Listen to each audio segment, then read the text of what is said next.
Hello, my name's Buster, My name's Boots. and welcome back to the Beam AI Racing Series for Race 3. Yes, we're back with a whole new class. This is the Dune Racer class, which arguably is the first class that's actually built for this kind of track. Yes, exactly. So classes 1 and 2 from races 1 and 2, they technically weren't sort of built for this track, but that's what kind of made it quite interesting. But that said, currently the Legrand Rally from race 2 holds the track record of 58.99 seconds. Yeah, I know. So it'll be interesting to see if any of these vehicles can sort of take that track record away. It's going to be very interesting. Yes, exactly. So let's get started with the Gavril Roma Adventure, driven by Doc. 220 horsepower, but 302 foot-pounds of torque, and 83 brake horsepower per tonne. Yeah, so it'd be interesting to see how this gets on. So note as well, it's four-wheel drive, and that all the diffs are locked. Yeah, so all these vehicles that have adjustable differentials, they're all been locked for this race. I think it's probably going to help them navigate over the sand. Absolutely, and it'd be interesting to see though with the lock diffs how they transition from the sand to the tarmac. But yes, we're ready to go with Doc. Doc's driving the Adventure, which is definitely apt, and you can see that it could be quite at home navigating over sand dunes.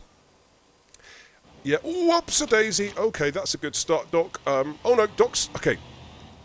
Calculated, like a doctor, has managed to get back onto all four wheels. Yeah, so again, the lock differentials probably help then, because if the diffs weren't locked, then the wheels in the air with least traction would be spinning, and the wheels on the road wouldn't be. So let's start. Yeah, take a minute. Compose yourself and maybe try again. Go.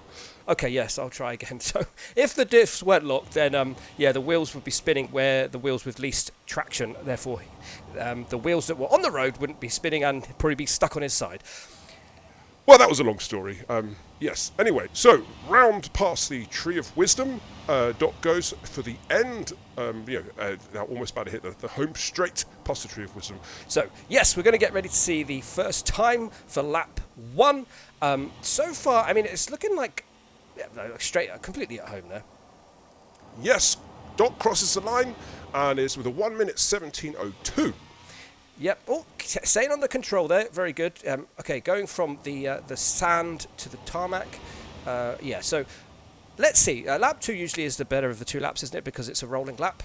Yes, I know. Yeah. So let's see if the Doc. Come on, Doc, with the American muscle. Wait, where's he gone? Where's the car gone? I've lost it. I can't see it. What do you mean? Oh, because of the camouflage. Yeah, I can't see it. I don't know where it's gone. I've got to wait till it gets back onto the tarmac to be able to see it again. Yeah, it's completely camouflaged. I can't see it. Very clever. Yeah, okay, fine. Obviously not being serious as usual. Wait, what? I'm always serious. I genuinely can't see the car. Well, okay, wait a minute. Wait, oh, there it is. I can see it again. Okay, there it is. It's back. Yeah, very funny. Okay, so anyway, Doc, tangent there slightly, but anyway, round past the Pothole of Wisdom and the Tree of Wisdom for the end of lap 2. Yes, ready to go, and it'll be interesting to see now. Can Doc get a bit of time for lap 2? That C as just goes over the tabletop, down into the home straight. Yes, just down into that home straight, which the I-Series and all those other vehicles from before kept rolling. Good, lap 2, good. A 1-1-1-1-1. Legs 11. Wait, five legs? Five ones. Well, it's not bingo.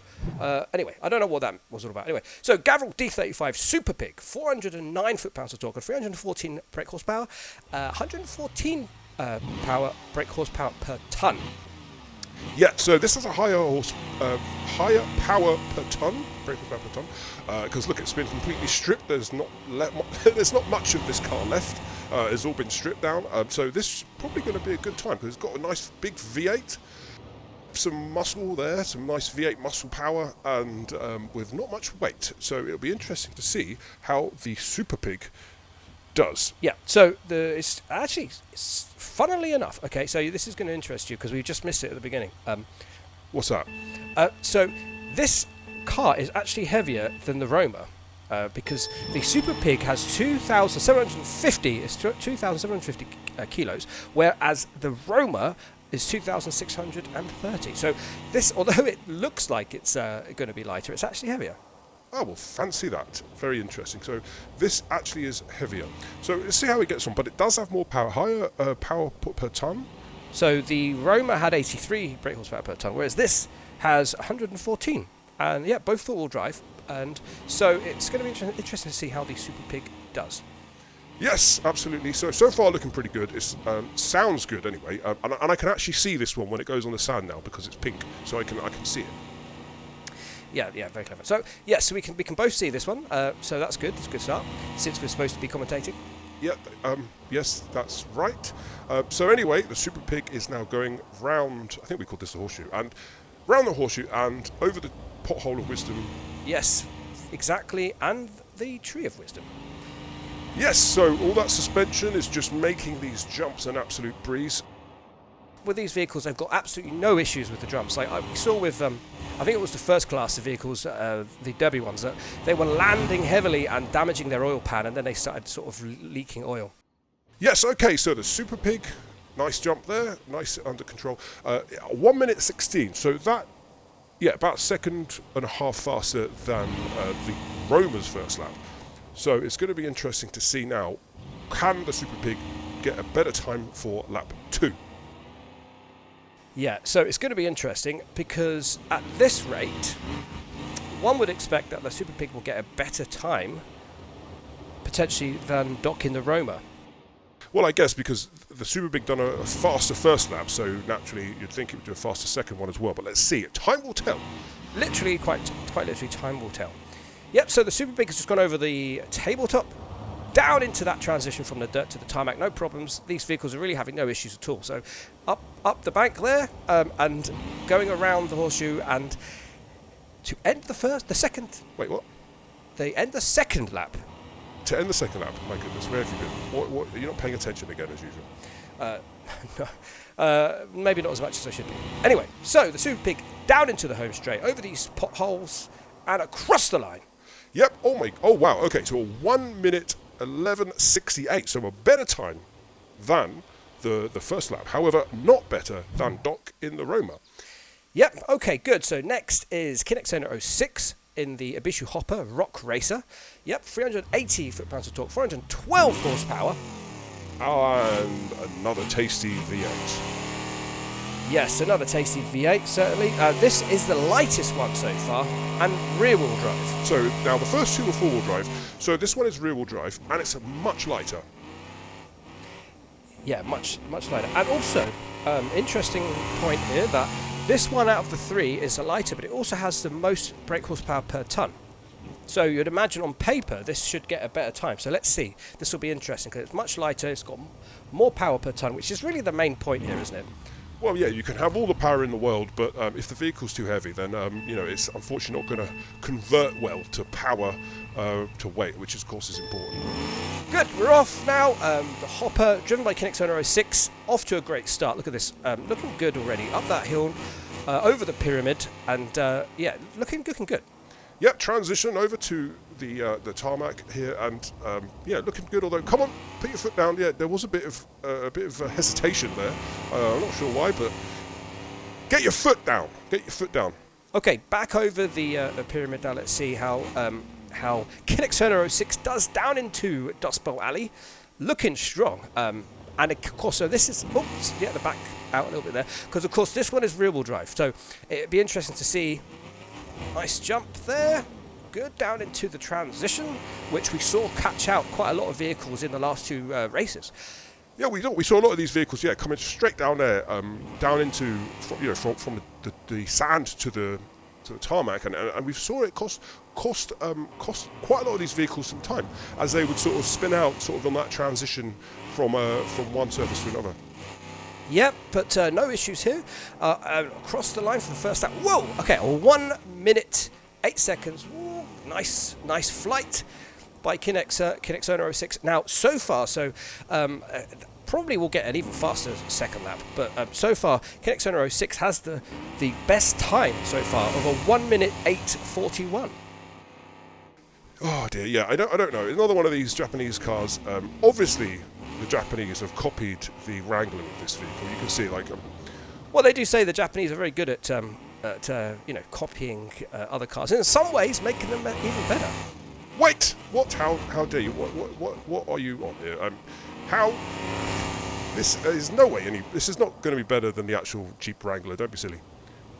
Well, no. Apparently, when Mazda made the MX-5, they had some recordings of I think it was like an old TVR or something. I can't remember whether it was that or an old MG, and they were just trying. That's apparently what they were sort of basing it on. Anyway, okay, Koenigsegg 06 crosses the line for the end of lap 2. Wow, with a blazing 1 minute 3:62. So that currently puts Koenigsegg 06 in first position in the hopper. Yep, now, here we go. Yeah, I do love this one. The little Italian vehicle. Yeah, but you have to listen to it. Listen to this flat engine. This is an absolute beast, and I absolutely love this car now. There we go. Oh, on two wheels briefly. Well, legend has it that body here that's on the Piccolina can't be picked up by any radar. What do you mean? Was it stealth? But yeah, but it's the shape of the body. You can see all the flat edges, yeah. So it's the way it deflects the radar, so it cannot be picked up from any radars apparently. Yes, I'm sure it can't. Yeah. Anyway, so getting ready for getting set up for the first lap. So this is the Piccolina Baja Extreme from Italy, and yeah. So this has, out of all the vehicles so far, this has the most torque and the most brake horsepower. So off we go. Ready to hear those. The short cut pipes there. You can hear the engine. Just sounds beautiful. 821 brake horsepower the Piccolina has, and in not 64 seconds. Wow. Okay, and it's also the lightest actually. So it's 1,430 kilos, and oh my goodness, are you ready for this? Brace yourself, because we were chatting and we missed the details at the beginning. Sideways goes, because this is of course rear-wheel drive. Yep, that's right, it's rear-wheel drive, but brace yourself, right? 574 brake horsepower per tonne. So this is just absolutely crazy, in a class of its own. Yes, but historically we've seen here that when these vehicles are overpowered, it just ends up causing all sorts of trouble. And, we've seen all sorts of trouble with some of these vehicles. That they jump really high and they're rolling all over the place and spinning out and causing all sorts of trouble. Yeah, that's true, but let's see. So far, the Baja Extreme is just handling beautifully. Look at that, the back comes out a little bit. Ready to cross the line. Okay, a 106.51. So, of all the vehicles, this... Oh no, that was heavily landed on the front, but it doesn't like it phased the Baja at all. No, it doesn't. Oh wait, for some reason the Baja slowed down there. That almost completely messed up the steering rack and all sorts. All that weight and that height. The Baja landed on the front two wheels, but thankfully it's totally fine. Yeah, it's still fine as Baja goes down Dust Bowl Alley. And yep, I do like the way the intercooler on the back looks like a real wing. Yeah, that does look really cool. Good, down, transition into the tarmac. Wow, look at this thing go. This thing is blisteringly fast. I think we're... Come on, speed up. Yep, there we go. I get a bit confused there, but anyway. So, still going past the Tree of Wisdom and ready to go over the tabletop down into the home straight. Another great jump, I must admit, here by the Baja, onto the tarmac, over the potholes, and across the line. Whoa, okay, a 1 minute... oh dear, whoops-a-day. Oh, come on. Yep, nicely controlled. Okay, so a 1 minute dead, 0.99. So that is the fastest time. Good, so next is Poppy Ace in the D15 pre-runner extended cab. This is actually, this was interesting, because I actually thought that which we'll see shortly, but I actually thought that the Autobello Stambecco 525C2 Rally, I thought that was the heaviest vehicle, but it's not actually, it is this one. So this is the heaviest vehicle here, the D15 pre-runner. Beautiful donut set, and nicely sideways by Poppy Ace, as Poppy Ace is heading to the start line. Yep, so we missed the stats there because you were waffling as usual. Well, it's always my fault, isn't it? Yeah, because it is always your fault. You're the one who has to get blamed for everything, because it's never my fault. I'm always right and always correct. I never make any mistakes whatsoever. The D15 is getting ready to start, so it's going to be interesting. This is, as you said, this is the heaviest vehicle here, but 671 horsepower. 671. I thought you said you never make any mistakes. All right, calm down. Okay, so torque is 671 torques, foot-pounds of torque, and 705 brake horsepower. Power to weight, 212 brake horsepower per ton, and it's 3,310 kilos. Yes, so that, yeah, you're right. It is the heaviest vehicle. Fairly kind of modest stats there, but let's see how the pre-runner gets on, driven by Poppy Ace. Let's see how Poppy Ace can handle the D15, and because this is like as you said, it's a very heavy vehicle. Plus, it's rear-wheel drive, quite a long. Yeah, it's quite a long wheelbase as well, so it'd be interesting to see. We've got all sorts of different vehicles here that are all sort of geared up for the similar sort of terrain, but they're all very, very different in their own ways, I think. Yeah, that transition over to the tarmac. Now it's time to get this American muscle going past the Tree of Wisdom. Sort of taking it easy there. I think Poppy Ace taking it fairly easy there passing the Tree of Wisdom and down, ready to go down into the home straight. And Poppy Ace is going to cross the line for the end of that one. Wow, that was a lot of energy there. Thought you hurt yourself or sat on something. So 1 minute 8:30. Okay, so not a bad first time. I mean, it's a sort of definitely faster than a better time than some of the first vehicles. But again, I think Poppy Ace is taking it fairly easy. Probably doesn't want to end up in any sort of trouble, because of course once you blow your engine up, unfortunately that's the end of that. Yep. So I think Poppy Ace is being calculated with this down into Dust Bowl Alley, up on the bank slightly there, and right, it's time to see if Poppy Ace can get a good second lap time. Absolutely, yeah. So this vehicle, I mean, it manages to shift all that weight, like, you know, what's that, 3 tons or so, over 3 tons, manages to sort of shift that weight for a 0 to 60 of 6 seconds. Yeah, that is impressive, but don't forget, this is American muscle, and I got my money on this. It's big and strong. I don't think Poppy Ace is going to have any troubles in the actual race. Good, across the line, yes, an improvement there on lap 2, as lap 2 is usually the sort of rolling lap, providing nothing goes wrong with the vehicles. Of course, anything can happen, as we always say, but 1 minute 3:45. Good, now it's friend of the channel, Abdul 96 in the SP Rock Blaster Rock Racer. Yeah, so let's see how Abdul does. Another V8, so this one is... Yeah, so this is four-wheel drive. So it's a tiny wheelbase, four-wheel drive, 434 brake horsepower, and 443 foot-pounds of torque. So, you know, quite a lot of power in such a little vehicle, and it's on the lighter side here. So it's almost half as heavy as the pre-runner we saw just now, and it's four-wheel drive, 235 horsepower per ton. Yep, so Abdul, come on, my friend. You got wishing you some luck here, because I know in the last couple of races with the vehicles you had, you had some trouble. So, come on, let's do this. Almost a bit of a wheelie there, as Abdul 96 is getting started over the pyramid down into. I can't remember what we called this now. What did we call that? Well, look, I've come with receipts. I come with receipts now. Obviously, we're forgetting something here, so I shall check. As Abdul is going in the SP, it was... Oh, yeah, there we go. Pothole Crescent. Well, we come up with all these wonderful names, then we forget. So what is the point? Yes, I know. So we should try harder. So this is Dust... this... Oh, dear. Come on, you're supposed to be professional. I never said I was a professional. You're the one who said you never make mistakes. Well, no, but you're the one who's supposed to be running the show. What, me? Why am I running the show? Well, anyway. Anyway, so oh dear. Okay, great. So, past the pothole of wisdom, past the tree of wisdom. Yes, and past the pit stop as Abdul's about to go over. Okay, yeah. So the tabletop down into the home straight. Across the line. Okay, a 1 minute 7:26. What's happened? Oh no, we've got a roll. Oh no, yes, we have got a roll. Oh my goodness, Abdul, you never let us down, do you? Okay, so we've got a replay here. On board with Abdul, just flying over the pyramid and lands head first into the ground and rolls. But then, luckily, we get a nice shot of the sun there. Yes, we get a nice shot of the sun, exactly. So as you said, head first down, but it's four-wheel drive, so it's a shame that if there was a sort of a hard acceleration there, perhaps the front wheels would have pulled the back end down. Possibly, but I mean, obviously it didn't work, and so it just head over heels. Yes, but because Abdul Munaib 96 is such a good driver, as the vehicle comes to a stop after the roll, he manages just to on the rear wheels there, he manages just somehow to drive round and get the car back on all fours.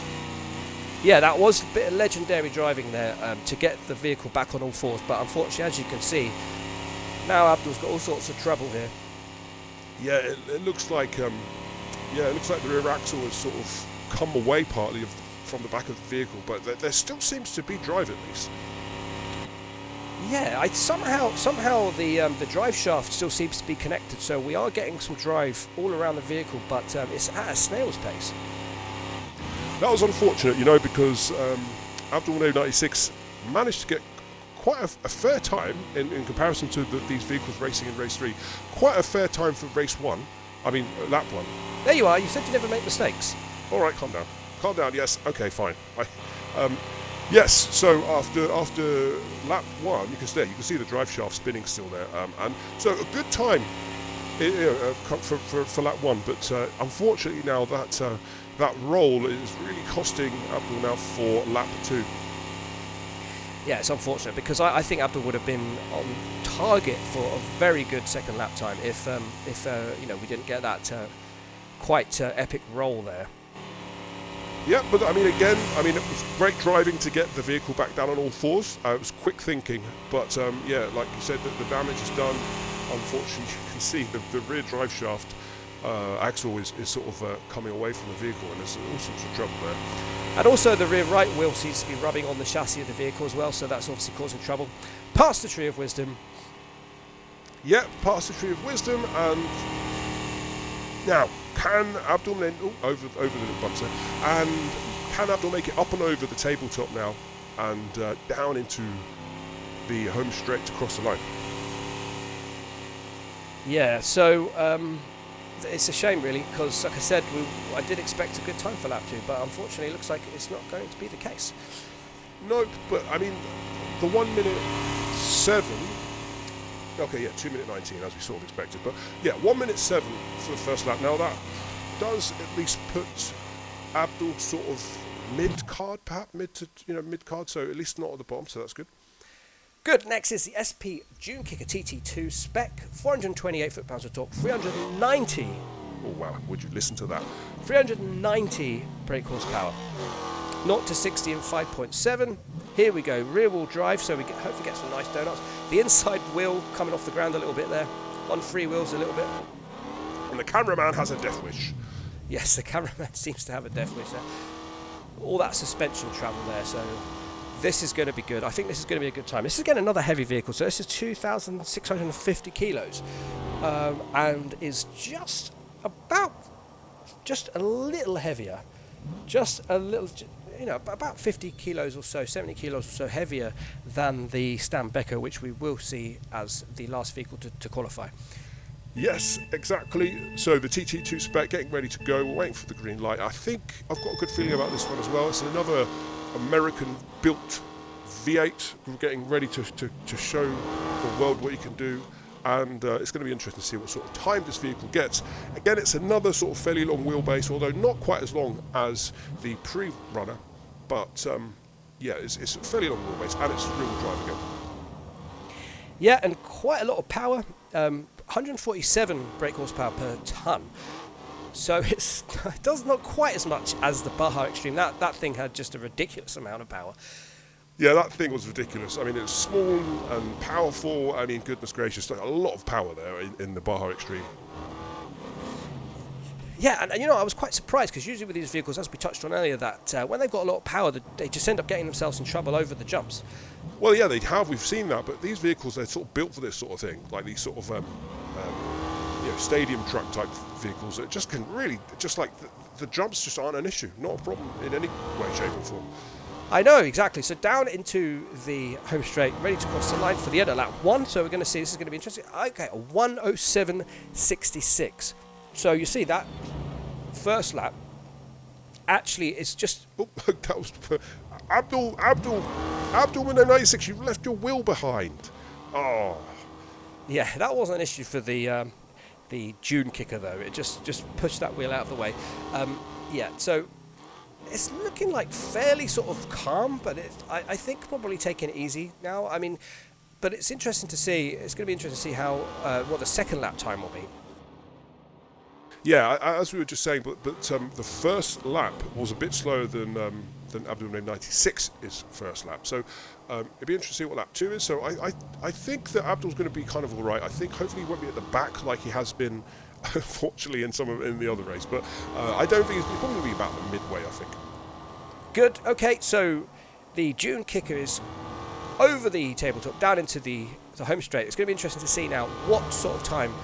What we're going to get here, time has just come in 1 minute 3:34. Good, so that's quite a good time set by the Dune kicker.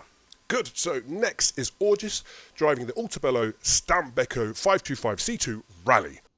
Yes, it's going to be interesting. It's a 372 foot-pounds of torque and 239 brake horsepower. 0 to 60, so this diesel engine will do 0 to 60 in 12.8 seconds. So it's the slowest vehicle here. But that doesn't necessarily mean that it's going to cause August too much trouble. No, so it's 93 brake horsepower per tonne, because the vehicle's quite heavy, although it's not the heaviest, as we said before, it's the third heaviest vehicle. Yes, it's the third heaviest here, but it has 6-wheel drive, so we've got all 3 of those diffs are locked, it's worth noting. Yes, so it's 6-wheel drive, all of the diffs are locked, and so it's going to be interesting to see how August gets on. And it's worth noting as well, you can hear that diesel turbo, that sounds pretty good. Yeah, it does sound pretty good. Yeah, so it's worth noting as well that the only adjustment here to August's vehicle here is that the track of the vehicle. Well done, you got there eventually. Yes, I got there eventually, yeah. So the track of the vehicle has been widened slightly because initially the vehicle's got quite a high centre of gravity and it just kept flopping onto its side and not going anywhere. Yes, I mean, it's fun when vehicles roll, of course. We do love a good roll, but with this, we saw in the tests that it would just flop onto its side and go nowhere. Yeah, so that wasn't quite so interesting, unfortunately. But now, with the wider track, as we said in the tuning and the tinkering time, the Augus's vehicle just has slightly wider track, so it means that it's not rolling over, which is good. So it means that it can actually set some times and not sit on its side all day. Absolutely. So this vehicle, what I'm saying, so it's quite heavy. It's the third heaviest, and unfortunately, it's the slowest. But yet, with that 6-wheel drive, I think it's going to be interesting to see how August gets on, because I think the race is going to be fun to see how this. All 3 diffs locked on this vehicle. Be interesting to see. Yep, looking fast, to be honest. Okay, a 1:07.66 for the first lap. Ooh, bit of sideways action there. 6-wheel drift by August there, going down that hill there. But yeah, I was wondering how, with all these diffs being locked, how it would deal. I mean, it's great for the sand, but I mean, I wondered how it would get on the tarmac.